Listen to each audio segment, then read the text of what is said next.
That one was pretty Charizard.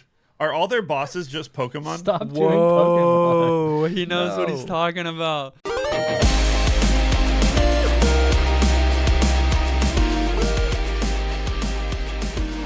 Welcome to New Game Plus. This is a retro gaming podcast where three guys spend 7 days playing one old game and then we talk about it. My name is Dustin.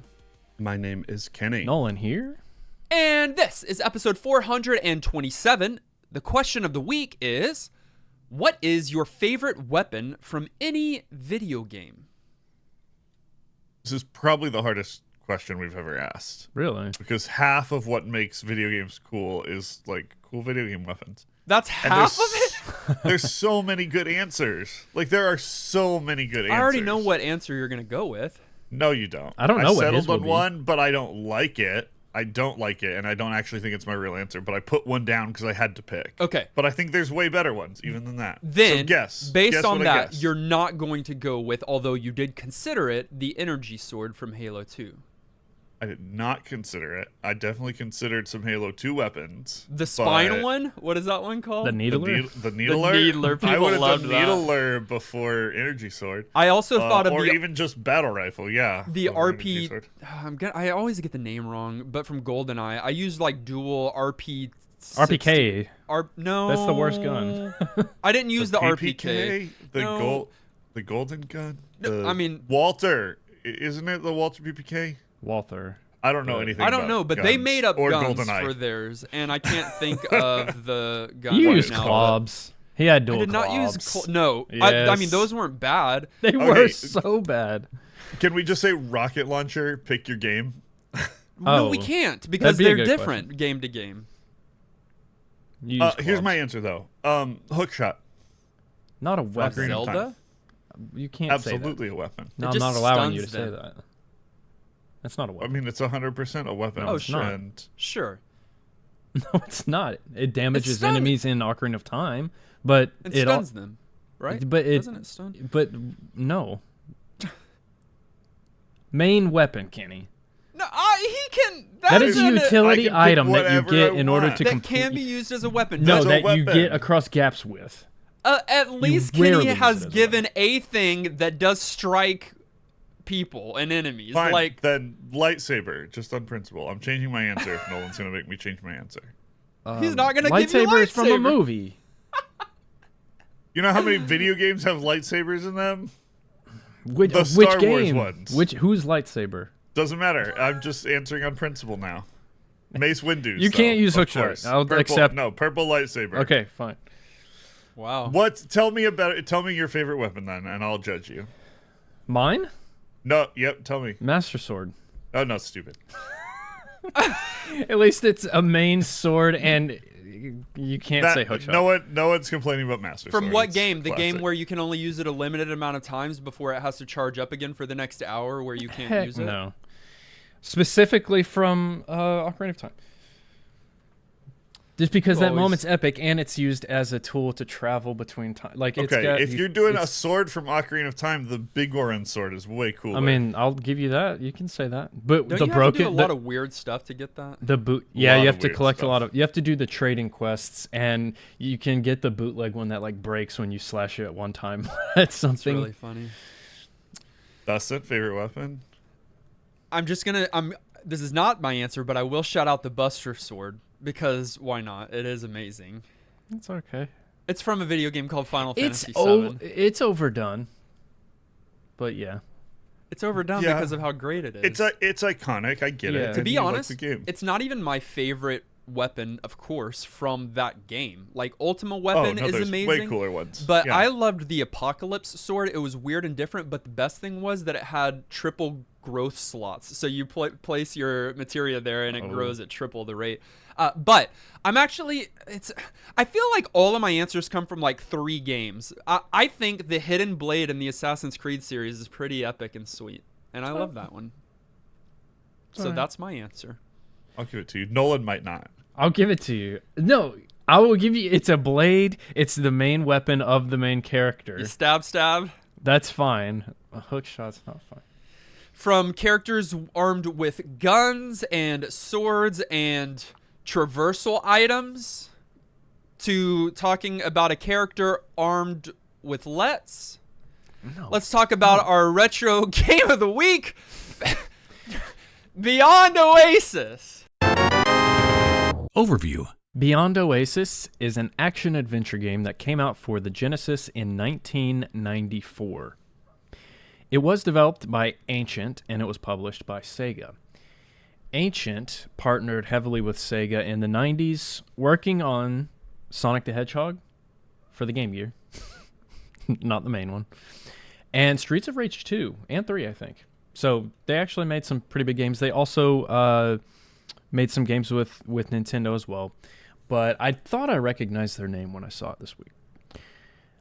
This game was apparently Sega's attempt to compete with Zelda. Well, to compete with Nintendo in the Zelda space. And when I think about it, I never questioned that. Like, I never thought like, oh yeah, Nintendo's got Zelda, Genesis has, and then like you say a game. I never thought about that. Like you kind of do that with PS2 and Xbox back in the day. Like PS2 had the Final Fantasy games, but Xbox had like.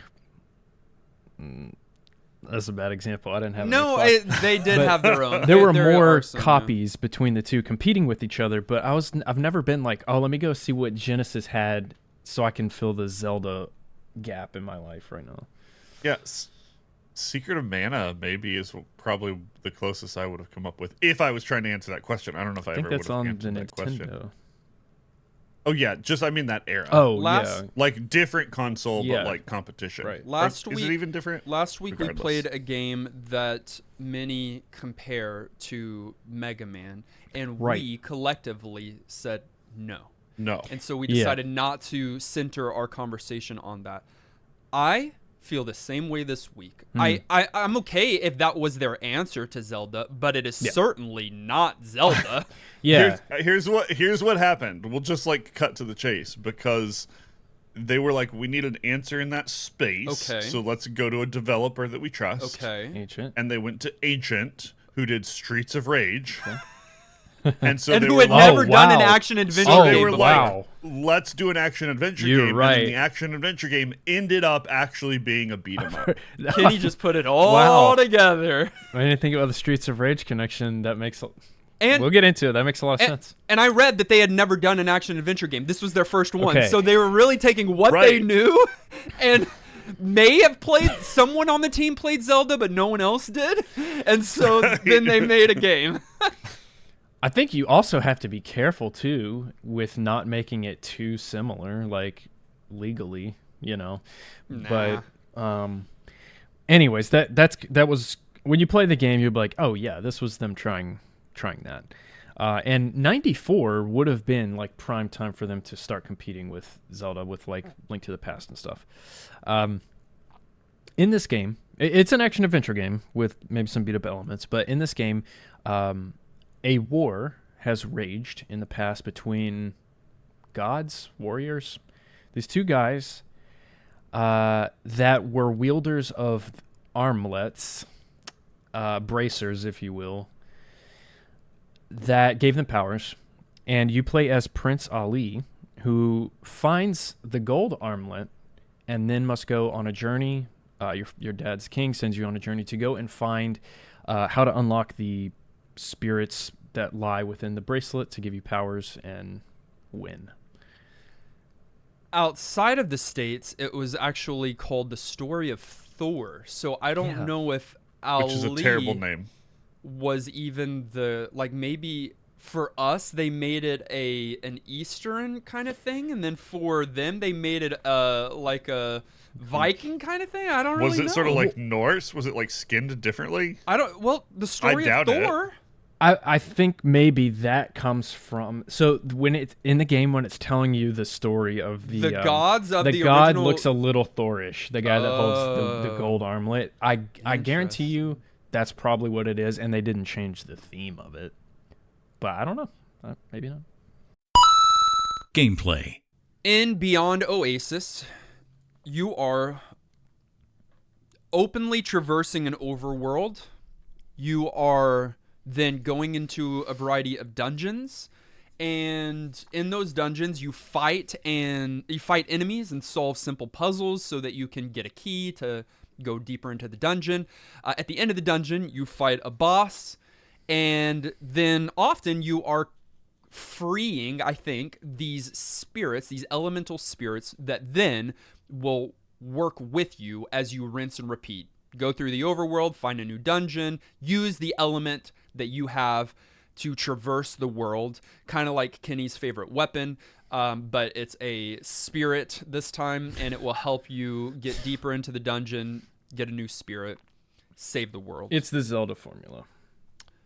Yes. Yes. Other than, rather than having like physical items that are helping you traverse, you're armor. having these spiritual items that are helping you traverse. Yeah, but it's like you'll come across somewhere on the overworld that you clearly cannot pass through, and this, Zelda got pretty creative with those. This one is like there's an ice pillar blocking your path, and it's like I clearly can't go this way, so it's. And Zelda is even like this too. There's like Metroidvania aspects of these games where like you are locked off from other areas, but let's not call it that. But that's kind of it's straight up the Zelda formula, and I'm fine with that. Look, when I booted up, I was playing the first play. I haven't played a lot of like Zelda copycats, especially retro ones, and so I was like fine with the fact that they were using pretty much the same setup. Yeah. It's a familiar formula, but works. There's a reason for that. Yeah. It works. And so that lasted for a little bit. I wanted this to be really deep and like a really good competitor to it is what I'm trying to say. One of the things that it does divert from is the fighting style. And so it's already been referenced, but it's largely a beat 'em up. I mean, your character has a knife and can use some other weapons, including a crossbow and bombs even, which I guess that's Zelda-ish. But you are basically going towards enemies and kind of that same overhead isometric 3D-esque kind of vibe.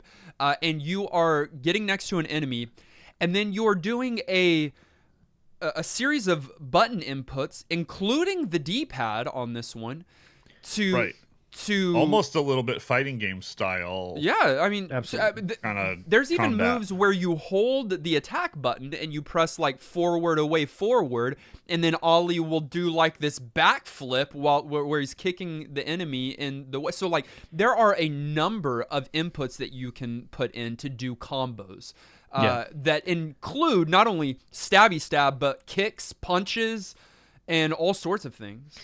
And the big difference is he shouldn't have a knife, because the way it feels like you're punching the enemies. Like in Zelda, the hurt box is the sword slash in front of you and you distance yourself from enemies.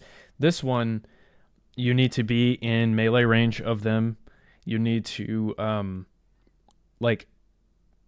you are constantly in the line of fire with these enemies, not so much as like slashing them away from you. Like the knife doesn't feel like a weapon, your fist does, in my opinion, because you're also kicking.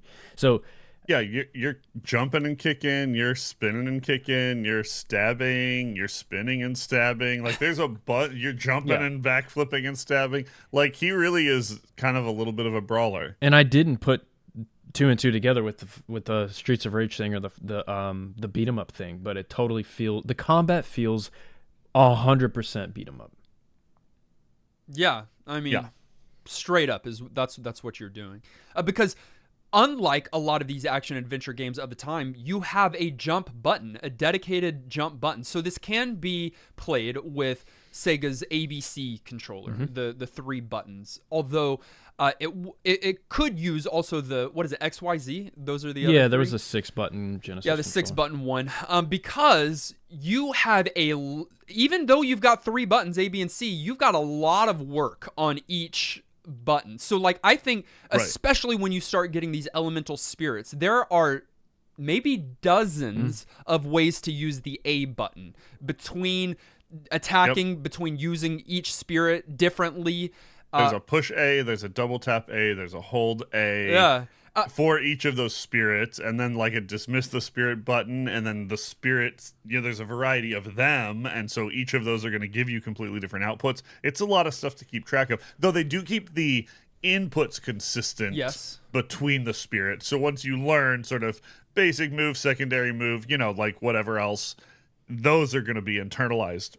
But yeah, they gave you some options here on like stuff to do. And thankfully in the game they tell you those moves, so you're not going to be guessing, but you're going to have to remember, or you're going to be having one of your elements do an attack when you really needed a heal or something. So that's another major difference that we can talk about, I guess. I felt there was a decently smart use of magic here. I've got some pros and cons about it, but one of the main mechanics is you're finding these elemental spirits. The first one you find is a water spirit named Ditto, and you can summon that creature by, you always have your armlet that can shoot out an orb of light, and if you shoot it into a puddle of water, then you can summon that water spirit. Then you have different, that it follows you around. It's a fairy, and you can have it heal you. You can have it stun enemies. You can have it put out fires and do different things like that. And that's just one example. Your next element that you rescue is a fire element named Ifrit. And then you've got a shadow element named Shade, and then a plant element named Bow. I think that's right. And they all operate slightly different that you use in the world and in combat.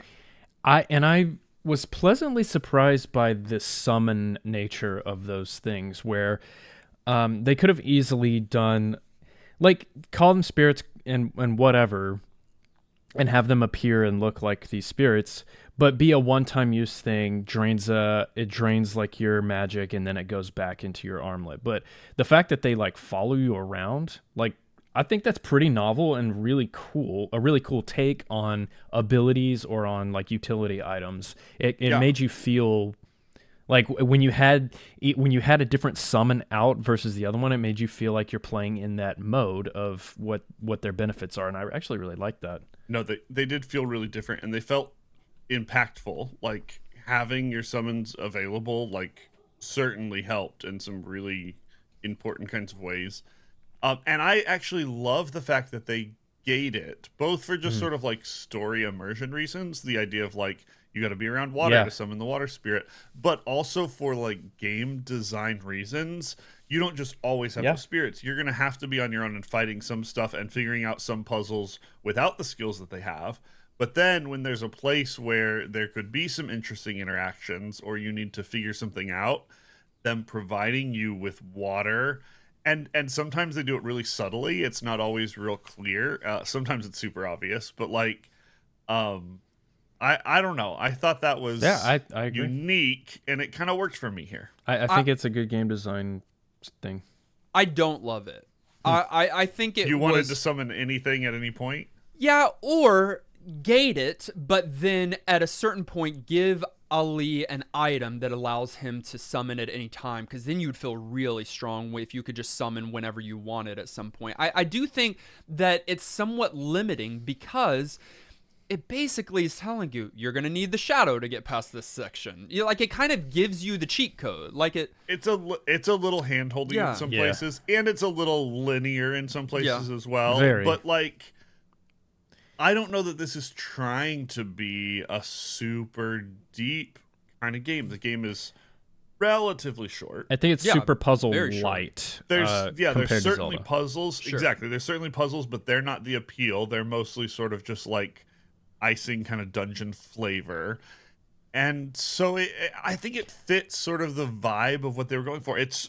I'm kind of with you. It's certainly not my preference. I would have loved even some more depth here, but it did allow them to kind of integrate that stuff into dungeon progression and into kind of I don't know. I get the reservation, but I think it worked for the game they were making.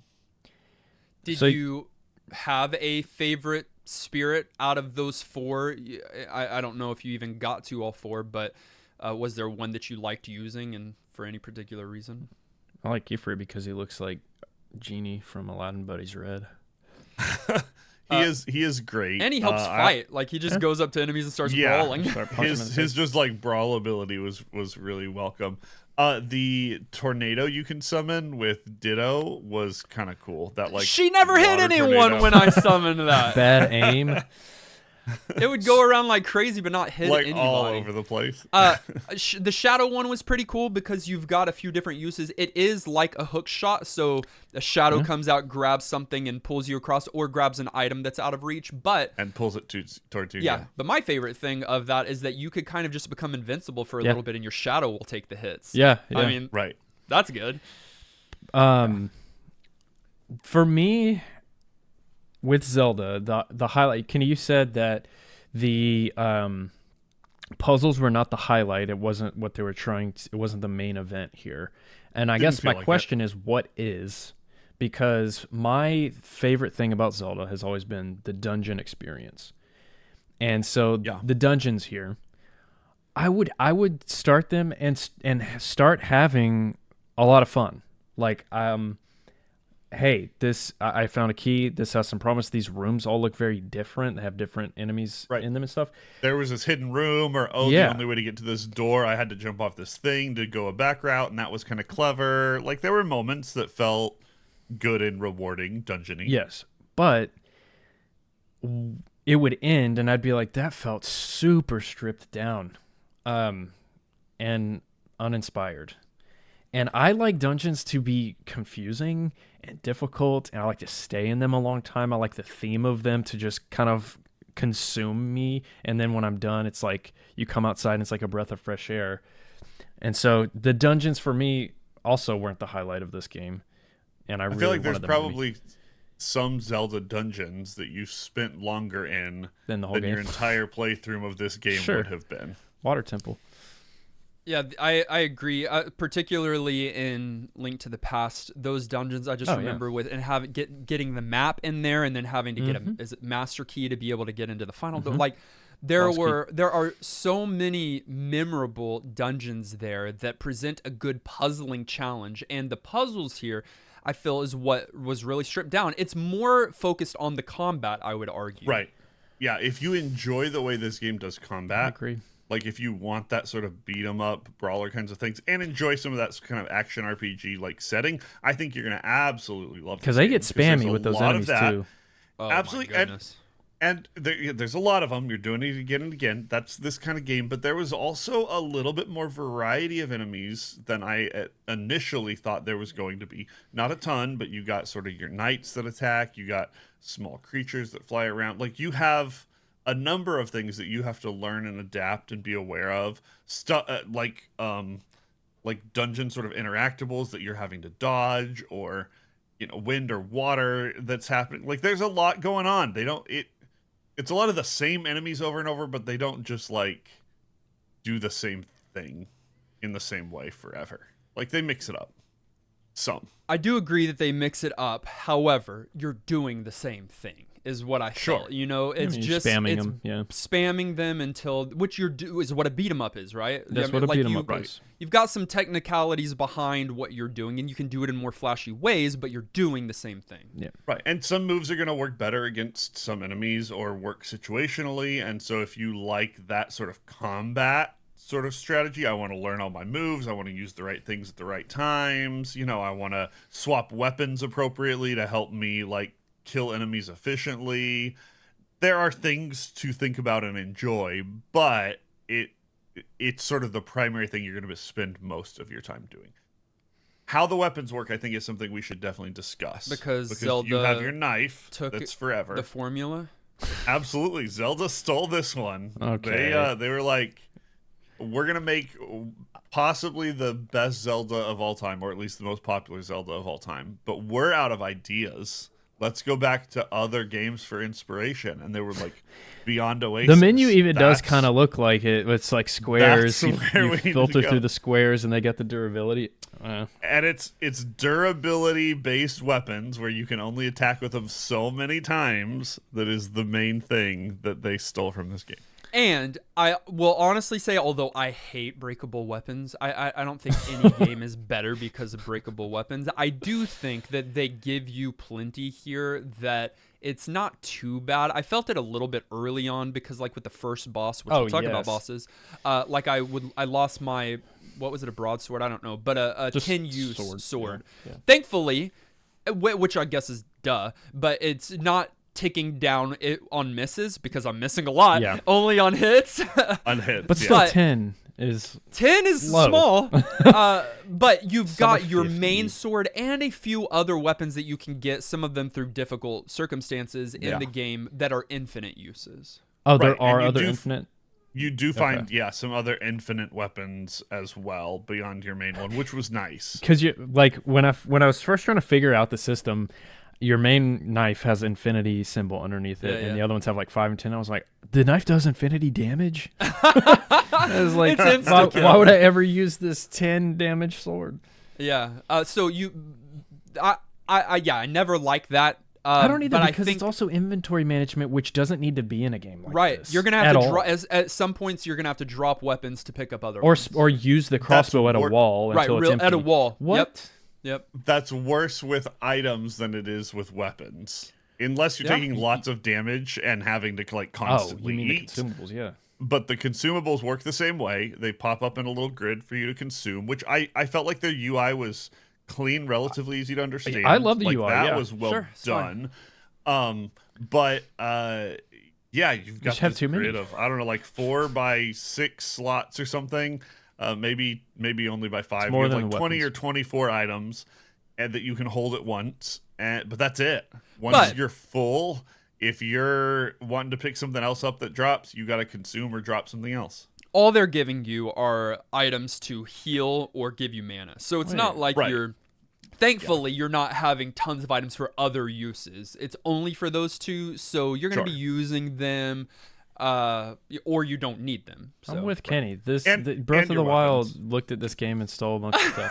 I 100%. Yeah, they did. It's like, hey, they stole from us back then. Let's steal from them now. We're gonna get them back. Bosses, right? So that's one of the things that Zelda has done well. Yep. And again, I'm referencing Link to the Past, which I think is it would have been the timing for here. Yeah. And I mean, I remember some of those bosses, right, in major ways. In this game, I think they also are somewhat memorable bosses.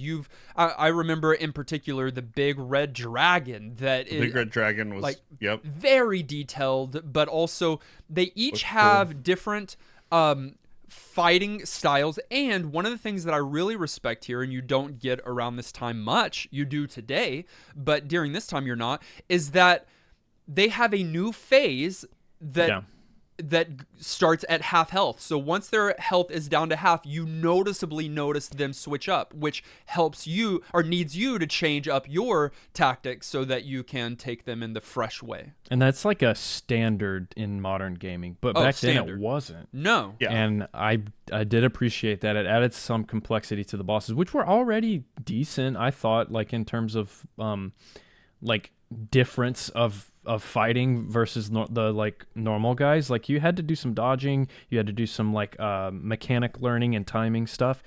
So so you said the fighting might be the highlight. I think they were really proud of the bosses. Maybe that was the highlight of the game, and that was felt a little bit. I do think those bosses were difficult. The first one is a big spider, is that right? Yeah, spider for the water one. It's I think maybe for me it has to do with that isometric view. And the hitboxes on those things, like you're not being able to hit every part of the spider. It's just one little thing, and it was hard, especially when I was back down to the dagger. That is a much smaller hitbox or hurtbox, whatever, than the broadsword or something. I don't know. I just felt that I was missing them often, and it just kept jumping, and so I wasn't even able to damage it for the time being. I don't know. I thought the boss designs were cool, and I appreciated that they were varied and that they had phases. I didn't love fighting them though. Really? You just because annoyance of hitbox. Yeah, it's just Yeah, that. It's so different. You are right. It's so different from your normal fighting the rest of the game, where you're kind of just mashing. Yeah. In those you can't, and so I guess that's good design. It was just more difficult for me, Yeah. and so I didn't love it. I agree with you in terms of like these were a bit of a challenge. In that regard, my favorite, I guess, would have been the like Geodude golem thing that falls from the ceiling. With the alien. No, this one's just straight It's up just a the Geodude. rock. No, you said Geodude, not Onyx. I was thinking different. Not Pokemon. Onyx, Geodude. Onyx with the alien critter. Oh, that came out of was its annoying. mouth? Yeah. Oh, gross. Yeah, that thing was gross. That fight was cool, but then Yeah. there's like then it'll have a random like phase where it's just completely cheap, where it just goes across the screen this fast, Rolls. Sure. and you're Wait. like, all right, free damage, thanks, I guess. But that one was pretty cool. Charizard. Are all their bosses just Pokemon? Stop doing Pokemon. Whoa, he knows what he's No. talking about. No, Uh, that also would have been the timing though in this game. I don't. One other thing that I think is super interesting here is that because there was a jump function in this action adventure game, there was significantly more platforming than there is in other action adventure games of the time. The deeper you get into the game, so it's not much early on, but deeper into the game, there is some significant platforming and difficult platforming. So there are like where if you miss the little moving square, you're gonna stuff plummet is like into- floating. Yeah, because it's and, not like, you gotta exactly a catch jump it. button, is it? Well, no, because it's also a crouch button. Yeah, which it's a is charge the up opposite jump of what you button. want to do. I can see that being really frustrating. The light platforming I got to, Right. It's almost not worth mentioning. Sure, but So it's like kind I'm of- saying, about halfway through on, it is some heavier platforming. I'm in support of that for this game if they had a better jump. Yeah, it's not built for it. It's not built for it. It's a bit stiff when you want to talk about jumping and also jumping with momentum. It's stiff is kind of a generous word. Aged. The game looks fantastic. Yeah, you talked about that in your first play, and Oh, I wait, agree what? on some. Hold on, I agree. Like, I think where it shines the most, unfortunately, is what happens the least. So that beginning cutscene and the ending cutscene, those are the only two times Yeah. there are kind of some animated things like that, are so good. Yeah. That opening sequence is excellent. And I will say that there is rich color, which we've come to Rich. see in Genesis games, that they do Yep. some of this bright color pop a lot more. And there's tons of color. And you see that most with the bosses. We've already talked about it, but those boss agreed. sprites are phenomenal. Sprite work in general looks really good. Yeah, they went a I- little larger on the Yeah. models, and that made it a little more detailed. The world definitely popped. Some of the landscape, because they needed to sort of fit it to also function, where it was like moving around, felt a little sort of artificial or forced. But even then, it like looked fine. The only thing that I really had a complaint about, and this was more a stylistic thing than an execution thing, because I do think the visuals looked good for the most part. Some of the animations were just a little janky to me. The like Ollies. really annoying way he looks while he's crouching. The run animation is a little just sort of goofy. And again, some of that may just be kind of stylistic. I don't think those were done poorly, but there were moments that I was like, not my cup of tea. Overall, though, I'm in Dustin's camp. I think it looks nice. Which is Nolan's camp. Good Nolan's camp. Then. Yeah, I you thought were actually complaining. all a the little, weren't items you? too, really vibrant, really detailed in the menu. Like it's just, it's very impressive visuals. I think I for agree. me, it's just still like, I think there's such a stark visual difference between many Sega games and many Nintendo games of the time. And me growing up on the Nintendo games, it's just my eyes enjoy that more than some of the Sega ones. I see. Well, and I think Weird it's the take. realism here, you know, Yeah. that is gets a little funky, and Yeah, I know what you mean. so but overall I thought that was good. I also think that the music generally was good and fit but only one of those tracks were probably a standout to me. We'll talk about the sound effects in a bit. Agreed. Yeah. They also went a little cliche at a few points with sort of the musical themes versus kind of the stuff going on in the game, and I wish they'd dialed that back a little bit, been a little more creative. But I agree, it was good, not great music. Sound effects. I wanna throw the game and the console out the window every time I hear someone scream. Oh my gosh, the screaming, and it happens all the time. It literally sounds like someone being murdered. Who audio balanced this game, guys? So this was okay, if y'all don't remember, Genesis had great visuals, did not have great sound because of the sound chip, and it's kind of infamous. And this game, they didn't even try to like get clever with it, make it sound better. They just like used it as is, and it sounds quite bad. On the flip side of that coin, though, can we talk about how satisfying that save noise is? Oh yeah. Can you do it, Nolan? Yeah, it is really good. I just clicked save great. many times. Yeah, it's great. Iconic. But on the other side, It's the muffled. waterfall, It's bassy. but it's unbalanced. Yeah, I'm it's telling unbalanced. you, It's loud at the some way points. my ears were bleeding anytime I went into the fortress or Yeah. the palace, and the waterfall was there. It's so crazy loud. And there was in the overworld there was a song playing, and at one part of the song towards the end it gets so loud, like literally they turned the dBs up for a few seconds and then back down, and I was like, why? And there's so many instances of those kinds of things where the balance is just absurd. Did y'all hear the mages in one of the dungeons? Those cloaked mages that shoot fireballs? Sure. Oh my gosh, so loud, dude. Yeah, the sound effects are absurd. And it's not just one scream effect, which I guess would probably be worse. There's probably 5 different death screams. There's a few Like, of them, I'm being killed, sure. help me, God screams. Yeah, and it's distorted, and it's painful. But at the same time, like, trust me, it's bad. I don't love it. It's just there's something nostalgic about the sound of the Genesis, because there were other games that were more popular than this that also had that same like sound font. It's the sound font of that chip. I forget what the name of the chip is.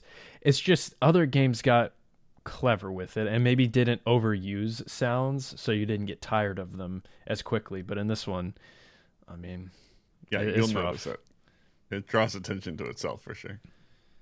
Believe it or not, this game has a sequel prequel. Oh really? I saw another game Ancient did for this series. So it's called The Story of Thor 2, okay, or it's called Legend of Oasis, which is better. Okay. And it was released in 1996 for the Sega Saturn. Yeah, that's cool. I would actually play that. I'd be interested to see how that looks and plays. I think it's very comparable. Okay. And you have some of the same spirits like Ifrit and Ditto, I believe, show up, but you've got a few new spirits as well. And it's set before, like 100 years before, like maybe when it all began. Okay, so you're not Ali. No. It's before. If you want to play Beyond Oasis or The Story of Thor, it's relatively easy. Right now, it's on Steam for $1. It's no update. It's not like it's on Steam. You can play it on Steam for $1. I don't know. It's preservation, baby. Who listens to us? And if you do want a physical copy, that might be a little bit more difficult. If you want it used or loose, it's about $49 right now. But if you want it new, it's $509. Wow, What? Well, collector item. In fairness, outside of Steam, this also got released on a number of other retro like bundles, other consoles. So like, there's a lot of ways. That to price find and has play me this really game. curious about public opinion of this, and maybe we'll get some of that in commentary. But Final thoughts. At the end of each and every one of our episodes, we determine whether or not the game gets our vote for New Game Plus status, which is our general thumbs up or thumbs down. It does require 2/3 of the vote to swing one way or the other. Kenny, what were your thoughts on BO? I love it. No, this game. Here's the thing. It's good to know what you're getting into before you pick this game up, because I think it's easy to think that it's going to be I don't know, more action adventure or more typical RPG than it is. But this is definitely a little bit more of an adventure beat 'em up game than anything else. If you're into that kind of combat and enjoy that genre of games, you're gonna really, really like this one. It's relatively short. I thought it was fairly thoughtfully made, though it is a little bit basic in some ways and a little bit predictable and linear in some kind of notable ways. But overall, it was a solid little Genesis title, I think. I personally prefer my RPGs a bit more traditional, but I still found stuff to enjoy here. So, NGP for me, not like a best game we've ever played, but like worth recommending and letting people check out, in my view. So that's one yes. I will say that I think Beyond Oasis has some ambitious ideas, but has some lackluster execution that leads to a bland, if not frustrating, result. I don't think this is a Zelda game. It could certainly be an answer to, but it's a distinct title altogether. And you'll feel that in so many different ways. Once you know that this was Ancient's first go at an action-adventure game, you can feel that. And you can say, yep. And some of that is actually good. It's their first time, so they're just trying to do what they think is right, which leads to some cool and creative things. But it also is on the negative side. They hadn't played many action-adventure games, and then they tried to recreate what they had been told or heard is what it feels like. I think there are some interesting things here, but I had a frustrating time with the game this week, and I if I had to pinpoint one thing, I would say 1.5 things, and it would be the somewhat uninspired dungeons with the fighting that was happening. I feel those two things, which are the bulk of the game, were not very enjoyable to me. Were clunky and repetitive, and so no, I did not like the game this week, and the longer I played, the more I did not like it. So Beyond Oasis does not get my vote for New Game Plus status. Interesting. As a Zelda fanboy and someone that's played all the games and many times and has experience and could judge a would-be Zelda copycat, I'm really upset that this game wasn't better. It had so much promise to me. I'm fine with Ancient, who worked on like Streets of Rage games, making a Zelda, but the combat is beat 'em up style. It's not my first choice, but it's at least its own unique thing, and they do that well already, clearly. So they just stuck to what they knew in terms of the combat, and then kind of pieced together the rest of the game. And I always say this with Zelda games, and it's the reason I'm kind of a pretty big Breath of the Wild / Tears of the Kingdom critic.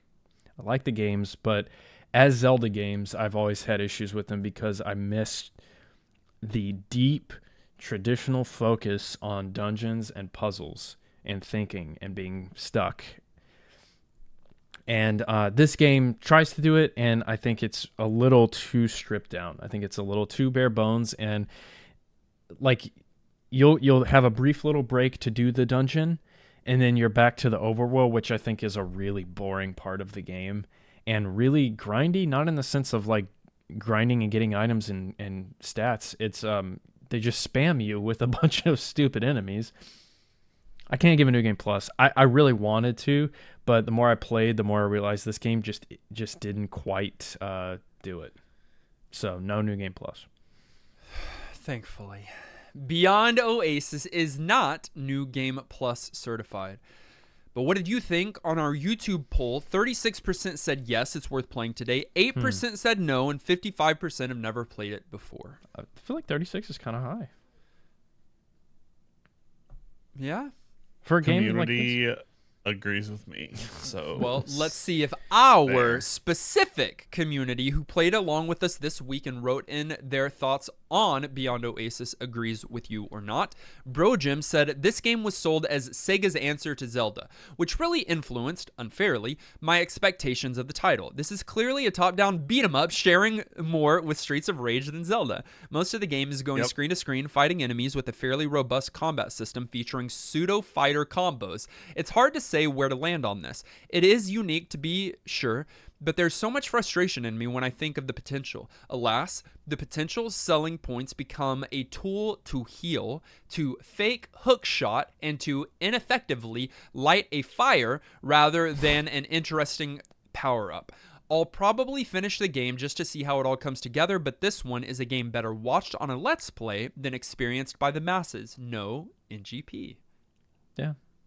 I felt some of that too with the power-ups. Like, I like items that are just off the wall, like a hook shot and a boomerang both being in your inventory. Like, that's cooler than just, oh, I'm now magical and can burn stuff. And only if they allow me to. Only if there's a fire here where I can get that guy. Yeah. Or only a It was mirror pretty limiting. here. Yeah.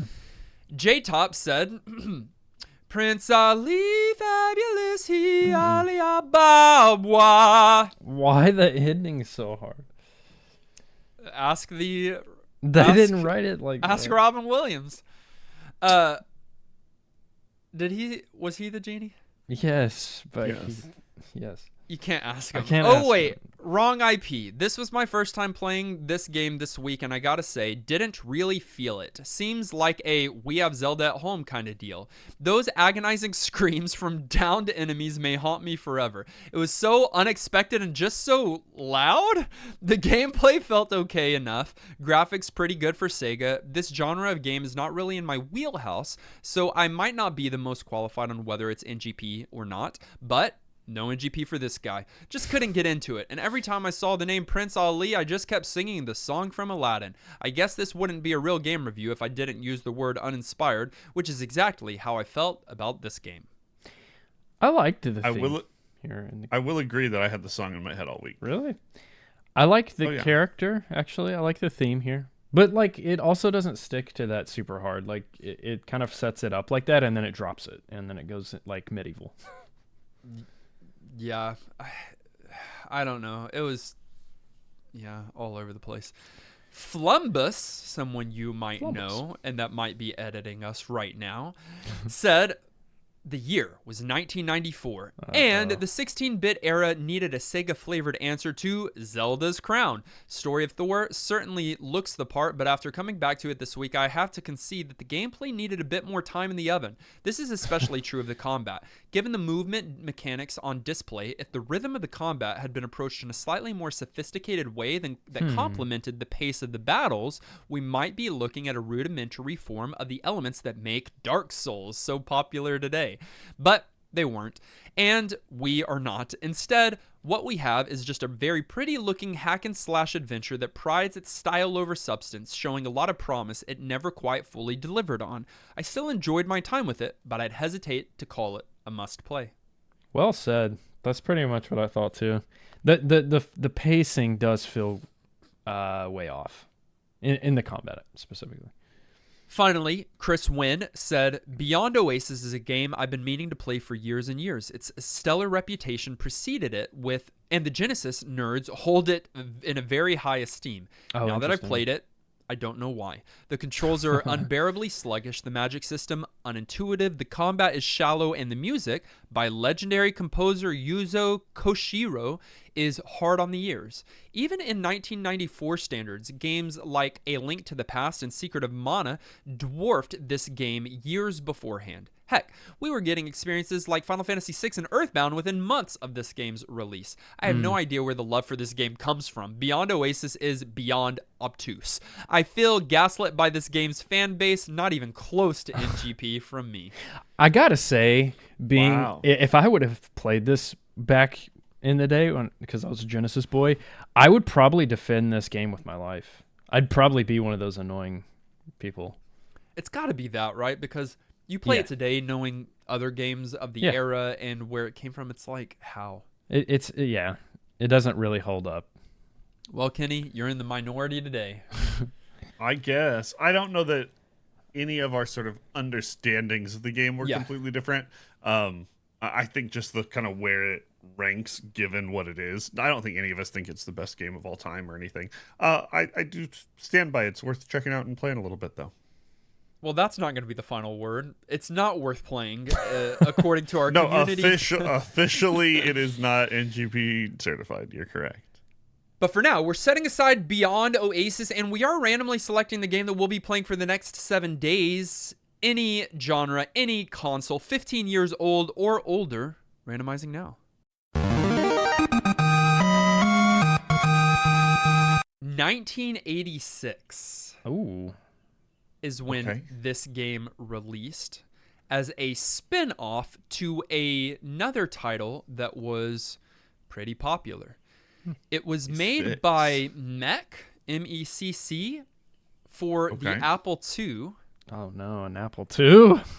Then I've actually played a couple banger Apple II games, so I don't know whether to be hyped or scared. Well, maybe this will help. The concept of the game was designed by the designer of the Oregon Trail. Oh, yes. I don't know if that helps or not, but it doesn't hurt. Helps. This is one of those educational games. Okay. Yeah, I know, right? All right. I'm feeling the vibes. Yeah. In this game, you control a muncher who moves around a grid munching on numbers. Oh, I definitely played this game as a kid. Didn't we all? The game that we'll be playing for the next 7 days is Number Munchers. Classic. I didn't play that Boomer. It's because you didn't have this. I played. Yeah, Magic we're School talking Bus. like this was a classroom This is approved kind of edutainment game. Nolan. Like the teacher sent you to go play Number Munchers if you were done with your homework before everybody else, kind of business. Nolan, you're a mathlete, so like you're gonna choose a mode, Nolan, like factors, and then you're gonna need to go munch all those factors of a certain number. Oh, they got factors. They got prime primes. Oh, they got primes. Okay, I'm in. Everybody, pull out your calculators and start adding and subtracting with us this week as we play Number Munchers. Join us in Discord this week. All you have to do is go to discord.gg/newgameplus. Speaking of numbers, there are a number of ways you can support the show on Patreon. There's a number of ways you can munch us. Not that. True. Go hop online, become a supporter of your favorite retro gaming podcast. You'll be joining folks like our newest patrons, Spencer Bray and Robert. I think they chose to support just because they knew what game we were going to pick somehow this next week. They're both very hyped about Number Munchers. I want to say a big thank you to Snake-Matic. That is our newest producer level supporter. Hey, welcome. Thanks for your support. Of course, huge thank you to BroGem, Super Hypered, and Siegfried for being our current director level supporters. The best. And to our many producer level supporters, thank you guys so much for what you do, including Alex, Alias X, Marley and Antonin, Arlen, Yuki, Ben, Craig, Dustin's 5 o'clock, Shadow, Garlisle, Hallex, Harold, J. Robert, Jake, Jordan, Justified, Kenny's Beard, Glenn, Levi, Maxima, Megatroid, Miss Muso, Not Enough Dog, Sage and Shane, Shauna, Stephen Fox, Psycho Mantis, Thomas Turtle, Unbelievable, and Zion. We appreciate you guys. You can follow us on our social media. That's Discord. What? That is Facebook, Twitter, Twitch, TikTok, and YouTube. The links are in the show notes. Listen directly on any podcast provider of your choice so you can make sure that you hear us. Subscribe so that you are the first to get new NGP episodes. And while you're at it, please leave a kind rating and review. Our episode artwork was created by our friend Dave. Our video episode was edited and produced by our friend Dylan. Our audio episode edited and produced by our friend Dan Willett. Join us next week as we play Number Munchers. Until then, I'm still Ditto. I'm still munching nums. Yikes. And this has been New Game Plus.